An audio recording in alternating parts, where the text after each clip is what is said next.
خوب جانتا ہے ظالموں کو جنہوں نے ظلم کیا۔ وَلَتَجِدَنَّهُمْ اور البتہ تم پاؤ گے انہیں احرص الناس زیادہ حریص علی حیاۃ لوگوں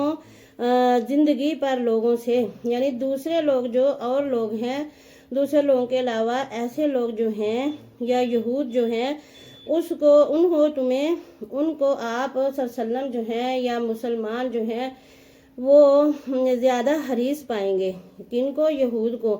زندگی انہیں زیادہ ملے عام لوگوں کی نسبت۔ وَمِنَ الَّذِينَ اور ان لوگوں میں سے جو اشرکو جو شرک کرتے ہیں، یعنی جو مشرک ہیں، شرک کرنے والے ہیں، ان سے بھی زیادہ یہ لوگ جو ہیں وہ زندگی کو حریص جانیں گے، زندہ رہنے کی خواہش کریں گے، حرص رکھیں گے، اور وہ کبھی بھی موت نہیں مانگیں گے۔ یود احدہم چاہتا ہے یا پسند کرتا ہے ہر کوئی ان میں سے، لو کاش کے یعمر عمر دیا جائے وہ الف سنتن 1000 سال، اور ان میں سے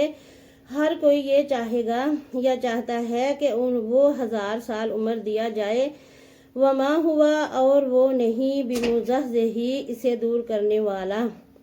من العذاب عذاب سے، ان یعمر کہ وہ دیا جائے لمبی عمر 1000 سال کی۔ اللہ تعالیٰ نے فرمایا کہ یہ لوگ تو اتنے حریص ہیں دنیا کی زندگی پر کہ اگر انہیں 1000 سال کی بھی عمر دی جائے نا تو جو انہوں نے عمل کیے ہیں اور جو ان کے کرتوت ہیں وہ انہیں کبھی بھی عذاب سے جو ہے نا چھٹکارا نہیں دلا سکیں گے، اور ان سے عذاب دور کرنے والی وہ عمر نہیں ہوگی۔ واللہ اور اللہ تعالیٰ بصیر بما یعملون دیکھنے والا ہے جو وہ عمل کرتے ہیں۔ اللہ تعالیٰ نے فرمایا کہ جتنی مرضی یہ کوشش کریں یا جتنا مرضی ان کو عمر دی جائے، لیکن جو ان کے کام ہے جو انہوں نے کیا ہوا ہے تو یہ جو ہے ان کو عذاب سے دور ان کی درازی عمر نہیں کر سکتی، کیونکہ جب گناہوں سے لتھڑی ہوئی زندگی ہوگی تو پھر عذاب خداوندی کو کون دور کر سکتا ہے؟ جب تک انسان اللہ کے سامنے توبہ نہ کرے، سر بس سجود نہ ہو جائے اور اپنے آپ کو اپنے پروردگار کے سامنے سرنڈر نہ کر دے، توبہ پکی نہ کر لے۔ اور اللہ تعالیٰ تو اتنا رحیم و کریم ہے، اتنا غفور الرحیم ہے، اپنے انسانوں سے بار بار فرماتا ہے، اپنے بندوں سے بار بار فرماتا ہے کہ اے میرے بندو، جب تم اپنی جانوں پر ظلم کر بیٹھو، یعنی پیارے رسول پاک صلی اللہ علیہ وسلم کو فرمایا کہ آپ ان سے فرما دیں، کہہ دیں کہ جب اے میرے بندو جب تم اپنی جانوں پہ ظلم کر بیٹھو تو توبہ کر لو، اپنے پروردگار کی طرف رجوع کرو، وہ تمہیں معاف کر دے گا۔ اللہ تو اتنا رحیم و کریم ہے، اللہ تعالیٰ کی ذات سب سے زیادہ رحیم ہے۔ اور جو انسان دنیا کو پیار کرتا ہے وہ واقعی اس دنیا کا ہو کے رہ جاتا ہے، اور وہ موت سے ڈرتا ہے، مرنے سے ڈرتا ہے، حساب کتاب سے ڈرتا ہے، کیونکہ اس کو دنیا پیاری لگتی ہے۔ آج بھی دیکھ لیں، ہمارا بھی حال یہی ہو رہا ہے کہ ہم لمبی آرزویں بنا رہے ہیں اور دنیا سے ہی محبت کیے جا رہے ہیں، دنیا کے کاموں میں ہم لوگ لگ چکے ہیں، اپنے پروردگار کی طرف نہیں لوٹ رہے۔ ہاں جب لوٹتے بھی ہیں تو تب عمر کا آدھے سے زیادہ حصہ جو ہے وہ ہم گوا چکے ہوتے ہیں، لیکن ہمارا پروردگار عالم بڑا ہی رحیم و کریم ہے، رحمان ہے، رحیم ہے، غفور ہے، شفیق ہے، تو وہ اپنے انسان کو پھر بھی اپنے بندے کو توبہ کی توفیق دیتا ہے، کہتا ہے کہ توبہ کر اور میری طرف آ جا۔ جس طرح سے ماں جو ہے، بچہ جب روتا ہے تو ماں اپنے بچے سے محبت اتنی کرتی ہے کہ بے شک وہ بچہ بعض دفعہ چھوٹا ہو یا بڑا ہو بدتمیزی بھی کرتا ہے، لیکن جب وہ ماں کی طرف لوٹتا ہے تو ماں پھر اسے گلے لگا لیتی ہے۔ تو ہمارا پروردگار تو 70 ماؤں سے زیادہ پیار کرنے والا ہے، کیونکہ ہم اس کے بندے ہیں، وہ ہمارا خالق ہے۔ تو ہمیں چاہیے کہ ہم اپنے پروردگار کی طرف لوٹیں اور موت کی آرزو وہی انسان کر سکتا ہے جس کو اپنے پروردگار سے محبت ہے، جو اپنے اللہ سے ڈرتا ہے، ورنہ ہم بھی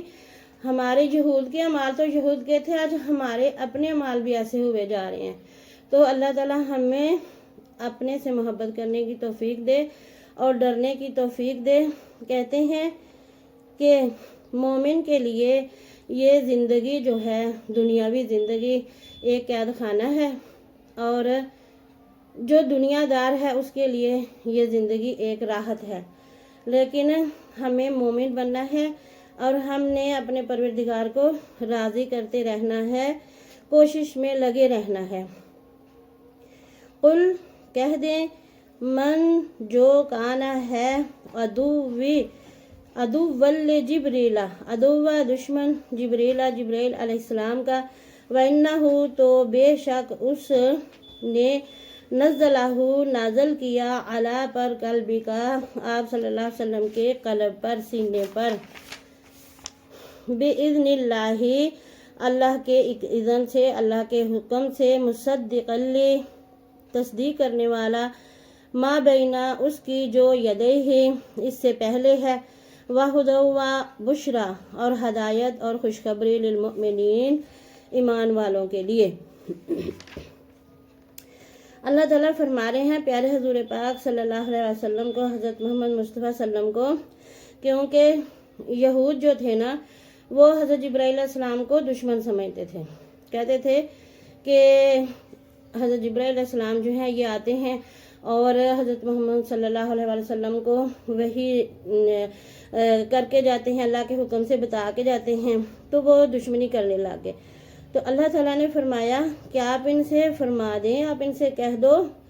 کہ جس نے حضرت جبرائیل علیہ السلام سے دشمنی کی تو اس نے اللہ سے دشمنی کی۔ تو بے شک جو آپ کے سینے پہ نازل ہوتا ہے تو حضرت جبرائیل علیہ السلام اللہ کے فضل و کرم سے، اللہ کے اذن سے، اللہ کے حکم سے آپ کے سینے پر نازل کرتے ہیں، یعنی آپ کو وحی ہوتی ہے۔ تو وہی بھی وہ کہ جو تصدیق کرنے والی ہے، ہمارے پیارے رسول پاک صلی اللہ علیہ وسلم کو جو بھی اللہ کی طرف سے حکم ملتا، حضرت جبرائیل علیہ السلام لے کر آتے اور آپ کے قلب مبارک پر نزول ہوتا۔ تو اللہ تعالیٰ نے فرمایا کہ یہ سب سچ ہے اور تصدیق کرنے والا ہے کیا؟ قرآن کریم۔ وہی کیا ہے کہ حضرت جبرائیل علیہ السلام جو کلام پاک ہمارے نبی پاک صلی اللہ علیہ وسلم کو عطا فرماتے، دیتے، آپ کے قلب پر نازل ہوتا، آپ صلی اللہ علیہ وسلم کو بتاتے، وہ قرآن پاک سچا کرنے والا ہے اور ہدایت دینے والا ہے، ہدایت ہے اور خوشخبری ہے ایمان والوں کے لیے۔ اب اس قرآن مجید میں ایمان والوں کے لیے، جو ایمان والے ہیں، جن کا یقین ہے کہ اللہ تعالیٰ وحدہ لا شریک کی ذات کے علاوہ کوئی اور ذات بندگی کے لائق نہیں ہے، عبادت کے لائق نہیں ہے، وہی ہمارا پروردگار ہے، وہی ہمارا خدا ہے، ہمارا رب ہے، ہم نے اسی کی بندگی، اسی کی عبادت کرنی ہے۔ اور ہدایت ہے، قرآن مجید ہمارے لیے کیا ہے؟ ہدایت کا سرچشمہ ہے، ہدایت ہے۔ جس طرح سے کوئی چیز منشور دیا جاتا ہے، آج کل بھی لوگ جو اپنی کوئی کام کرتے ہیں تو ایک ہدایت نامہ جاری کرتے ہیں کہ جس نے ہماری پارٹی میں شامل ہونا ہے اس کو انہی اصولوں پہ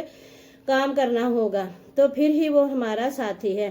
اور اگر وہ نہیں کرے گا تو وہ ہمارا ساتھی نہیں ہے۔ تو اللہ تعالیٰ نے اسلام میں داخل ہونے کے لیے ہمیں قرآن مجید عطا فرمایا، پیارے رسول پاک صلی اللہ علیہ وسلم پر نزول فرمایا، حضرت جبرائیل علیہ السلام کے ذریعے نزول کیا، اور خوشخبری ہے کن کے لیے؟ ایمان والوں کے لیے۔ اس میں تمام باتیں جو ہم زندگی گزارنی ہے، گزار سکتے ہیں، ان پر عمل کریں گے، اور جن سے روکا گیا ہے ان سے رکیں گے، تو پھر ہی ایمان والوں کے لیے خوشخبری ہے، ورنہ برائے نام ایمان والے تو بہت سارے ہیں۔ ہم سب ہی آج کل کیا ہو گیا ہے کہ مسلمان ہیں، لیکن ہم مسلمانوں جیسے کام بھی تو کریں نا، تو ہم نے کام مسلمانوں جیسے کرنے ہیں۔ اور حضرت جبرائیل علیہ السلام اللہ تعالیٰ کے بڑے پیارے محبوب فرشتے ہیں، تو اللہ نے فرمایا جس نے جبرائیل سے دشمنی کی اس نے اللہ سے دشمنی کی. جس نے میکائیل علیہ السلام سے اسی طرح اللہ تعالیٰ نے فرمایا آگے اگلی آیت میں آئے گا کہ اللہ تعالیٰ نے فرمایا کہ جو کوئی میرے فرشتوں کا اور جبرائیل علیہ السلام کا میکائیل علیہ السلام کا دشمن ہے تو وہ پھر اللہ کا بھی دشمن ہے، تو اللہ پھر ان کا دشمن. تو اس لیے ہم نے اپنے قرآن مجید کو پڑھنا ہے، اس پہ غور کرنا ہے، اور ایک ایک لفظ جو ہے قرآن مجید کا ہمیں بتا رہا ہے کہ اے انسان جاگو، اے انسان جاگ، اپنے پروردگار کی ہر نعمت کو دیکھ اور اپنے پروردگار کے ہر حکم کو سن اور اس پہ عمل کرنے کی کوشش کر. اور انشاءاللہ اگر ہم قرآن مجید کو پڑھیں گے سمجھیں گے تو اللہ تعالی ہمیں ہدایت فرمائے، اور اللہ سے ہدایت لینے کی توفیق مانگتے رہنا چاہیے. حضرت سلیمان علیہ السلام نے جب سورہ نمل میں واقعہ آتا ہے کہ جب چیونٹی نے دیکھا کہ حضرت سلیمان علیہ السلام آ رہے ہیں تو اس نے اپنی ساتھیوں کہا کہ چیونٹیوں بلوں میں داخل ہو جاؤ. تو حضرت سلیمان علیہ السلام نے ان کی آواز سنی، کیونکہ اللہ تعالیٰ نے انہیں یہ علم عطا فرمایا ہوا تھا کہ ہر جانور کی وہ آواز سن لیتے تھے.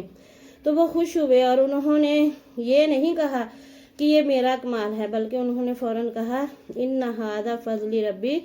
یہ میرے رب کا فضل ہے، یہ میرے رب کا کرم ہے اور اس نے مجھے توفیق دی. اللہ تعالیٰ خوش ہوئے اور اللہ نے فرمایا کہ سلیمان ہم تو اس سے خوش ہوئے. تو حضرت سلیمان علیہ السلام نے پھر یہ نہیں کہا کہ ہاں میری اس وجہ سے خوش ہوئے، بلکہ انہوں نے فرمایا یہ ہے بندگی کا طریقہ، اصل بندگی کا طریقہ، کہ اس بات پہ بھی فرمایا عرض کی کہ یا باری اللہ، یہ تو نے مجھے توفیق دی ہے کہ میں نے تیرا شکر کیا ہے، اگر تو مجھے توفیق نہ دیتا تو میں تیرا شکر کیسے کرتا. تو ہم نے جو بھی نعمتیں حاصل کرتے ہیں یا کرنی ہیں اس کے لیے اپنے پروردگار کا شکر کرنا ہے، اور شکر کرنے کا بہترین طریقہ نماز ادا کرنی ہے، قرآن مجید پڑھنا ہے، اچھے کام کرنے ہیں. جب بھی اللہ کی کوئی نعمت نظر آئے یا نعمت ملے تو اس پہ الحمدللہ کہیں اور اللہ کا شکر ادا کریں. اور مومنین کے لیے خوشخبری یہ قرآن مجید تبھی ہے نا جب ہم اس پہ عمل کریں گے. اس میں عذاب کی وعید بھی بہت ہے. تو عذاب کن کے لیے ہے؟ جو نافرمان ہیں، جو کافر ہیں. اور آج ہم نے اپنے اندر یہ ساری خامیوں کو دور کرنے کی کوشش کرنی ہے کہ ہم نیکی کے کام کریں اور اپنی آخرت سنواریں. اسی لیے تو اللہ نے فرمایا کہ یہود تو موت مانگے گی نہیں، اس لیے کہ ان کے جو بھی کافر ہیں وہ تو موت کبھی نہیں مانگتے، وہ تو لمبی لمبی امیدیں رکھتے ہیں کہ ہم نے اسی دنیا میں رہنا ہے. تو خوشخبری ان لوگوں کے لیے ہے جو ایمان والے ہیں اور مومن ہیں اور اس بات پہ یقین رکھتے ہیں کہ ہم نے اپنے پروردگار کے سامنے جواب دہ ہونا ہے. لہذا ہمارا ایک ایک لمحہ، ایک ایک کام جو ہے وہ اللہ کی رضا کے مطابق ہو. پیارے رسول پاک صلی اللہ علیہ وسلم کی اطاعت میں زندگی گزاریں اور ہمیں گزارنے کی کوشش کرنی چاہیے. ہم لگے رہیں گے اسی بات پہ تو انشاءاللہ اللہ تعالی ہماری خطائیں چھوٹی موٹی جو ہیں وہ معاف بھی کر دے گا، کیونکہ وہی غفور الرحیم ہے، وہی معاف کرنے والا ہے. صدق اللہ العظیم و صدقنا رسولہ الکریم. سبحانک اللہم نشہد ان لا الہ الا انت استغفرک و اتوب الیک. اللہم صلی علی محمد و علی آل محمد. اللہم بارک علی محمد و علی آل محمد و بارک وسلم.